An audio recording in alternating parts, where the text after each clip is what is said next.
record.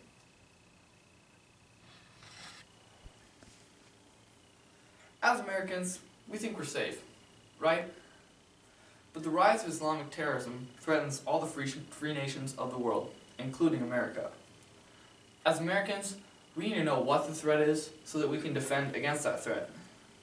I'm Caleb Current, and today I'm going to inform you on the threat that radical Islam has on all the free nations of the world.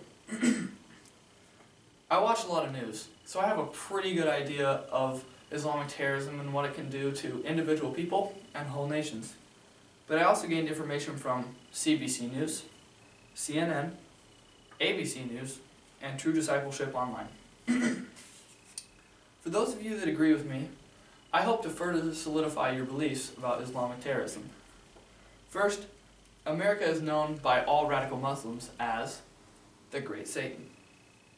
As True Discipleship Online states, the regular accusation by radical Muslims across the Islamic world is that America is the Great Satan.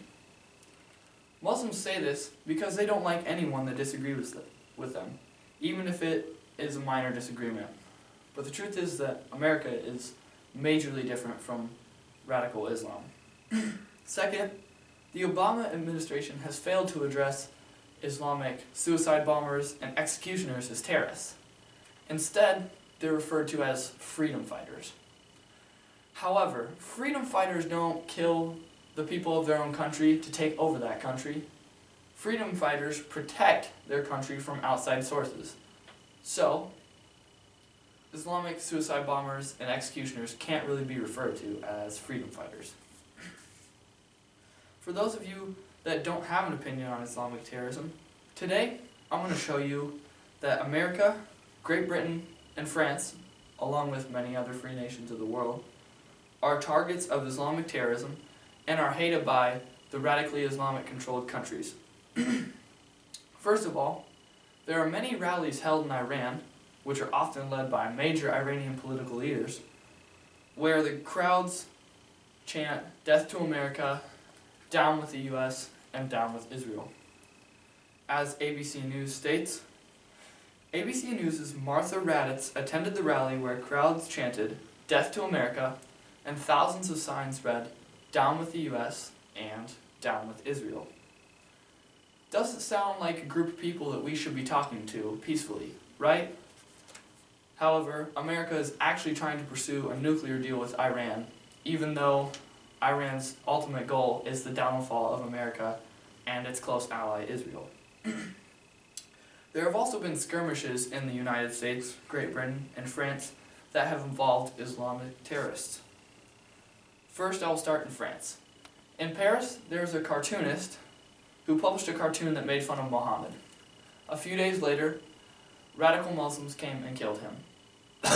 Now, you don't see other religions doing that, do you? I mean, you don't see Christians or Catholics or postmodernists running around killing people who don't agree with them or make fun of them. In America, a radical Muslim ran down a street in New York and threw a tomahawk at two police officers. Lucky for the two police officers, he didn't have very good aim, so the tomahawk only nicked one of the police officers. Therefore, there were no fatalities or severe injuries. However, the police officers had no way of preparing for that, and neither did any of the citizens around him. That was a spur-of-the-moment thing, and that's especially scary to citizens like me, because you can't read other people's minds. You can't know what their next action is, and that's scary because they have the power to harm you, and you can't be prepared for it. The third and most gruesome example happens in Great Britain. Two radical Muslims tried to behead a British officer and then later humiliated his body. As stated by CBC News, two men tried to behead a British soldier in a barbarous killing on a London street, hacking at his body like a butcher attacking a joint of meat after running him over. The two guys that did this were radical Muslims. However, they didn't start off as radical Muslims. CNN informs us that they were born and raised in Britain by families of Christian Nigerian order. Now, I will address this issue later about Islam's appeal to the people of the free nations and how dangerous that is for the people in those free nations. For those of you that disagree, I would like to tell you today that radical Muslims aren't afraid to kill. They would kill me if they had me. They would kill you if they had you. They kill all of America. And the following examples are the most brutal of all the examples of Islamic terrorism.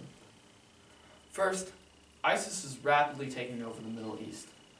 And they're killing anyone and everyone who disagrees with them, even other Muslims. Normally, they line people up, and if you don't convert to specifically ISIS form of Islam, then you're gone.